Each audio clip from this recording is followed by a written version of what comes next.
Eto na po yung luto ko ngayon. Nakikita nyo. Ito yung kanina na puding na tinapay na in-steam. Pagkatapos, nilagyan ng topping sa taas. Tapos ito, actually, they nearly done. Yung dalawang maliit nandoon pa sa loob ng oven. Inaano ko pa, niluluto pa rin. Pero malapit na rin siyang matapos. Pero at least, di ba, nakita natin yung masterpiece ko. Nakita niyo naman siguro mukha siyang masarap. Actually, 7 years old pa lang ako nang natuto na ako magluto dahil family business namin to. Pero yung luto namin is pang masa lang. Yung afford lang talaga ng mga bata, mga estudyante. Bago ko pumunta ng abroad, ito negosyo ko. Nagdi-deliver ako sa school, nagdi-deliver ako sa mga bahay-bahay. And gusto naman nila yung lasa kasi nga, kumbaga, hindi siya basta-basta eh. May mga secret ingredients siya na talagang magugustuhan ng tao. Tsaka yung lasa niya is talagang babalik-balikan. So, eto na siya. Kaya kung ako sa inyo, kung may mga pagkain kayo na alam nyo na pwedeng lutuin, gawing mga native delicacies, so, madali na lang, di ba? Kaysa naman itapon. At least, di ba, ito pwede nyo siya talagang gawin na merienda ng mga anak nyo. At least, safe pa. Tsaka madali naman siyang lutuin eh. Kung iisipin nyo lang, napakadali lang siyang lutuin.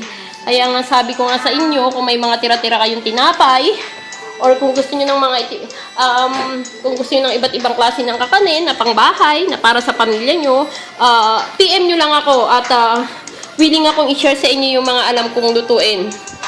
Actually, marami akong alam kasi nga, ito negosyo ng pamilya ko eh. Ngayon, if gusto niyo talagang, kung may birthday kayo, kung gusto niyo ng ganito, just PM si Aslek. Basta kung gusto niyo kumain ng klase ng iba't ibang kakanin, eh, nandito lang ako para pwede ko sabihan yung pamilya ko na lutuan kayo ng ganitong klase ng kakanin. So, ito na yung pinaka-last na masterpiece ko na may share ko sa inyo. Eh, sana kahit papano may natutunan kayo dito sa ginawa natin, nang sa ganon, sa susunod, kayo naman ang gagawa para sa mga anak nyo, di ba? Safe na siya, masarap pa, at saka isa pa, fresh. Dahil, bagong luto siya. Tsaka, syempre, luto ng mami.